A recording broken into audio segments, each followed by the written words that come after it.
આમ આદમી પાર્ટીનો પાલિકામાં મોરચો। પબ્લિકના પૈસે ઉજવણી કરી પ્રજાના પૈસાનો વેડફાટ કરવાના આક્ષેપ સાથે આમ આદમી પાર્ટીનો મોરચો મ્યુનિસિપલ કમિશનર કચેરીએ આવેદનપત્ર આપવા પહોંચ્યો હતો।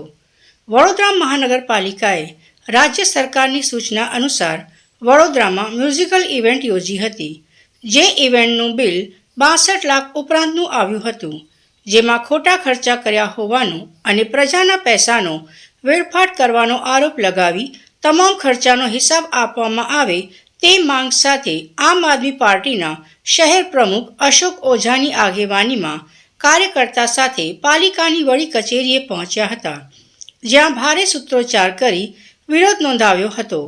મ્યુનિસિપલ કમિશનરે રજૂઆત કરવાની માંગ કરી રહેલ આમ આદમી પાર્ટીના કાર્યકર્તાઓ મ્યુનિસિપલ કમિશનર વિડીયો કોન્ફરન્સમાં મીટિંગમાં હોય તેઓ મુલાકાત ન થતાં ભારે સૂત્રોચ્ચાર કર્યા હતા, જે બાદ પોલીસ પહોંચતા કાર્યકર્તાઓ કમિશનરને મળવાની જીદ પર અડગ રહેતા પોલીસ દ્વારા આમ આદમી પાર્ટીના શહેર પ્રમુખ સહિત કાર્યકર્તાઓની અટકાયત કરી હતી।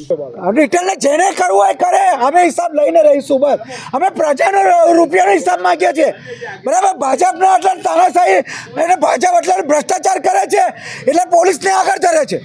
આ તદ્દન ખરાબ વસ્તુ માટે અહીંયા ઘડી આવેલા હતા। અમે જે 62 લાખના જે મહેશ બાબુએ ઘરના કર્યા છે, ઢૂંકા લગાવ્યા છે, એનો પબ્લિકના ટેક્સના પૈસાથી ઢૂંકા લગાવ્યા છે।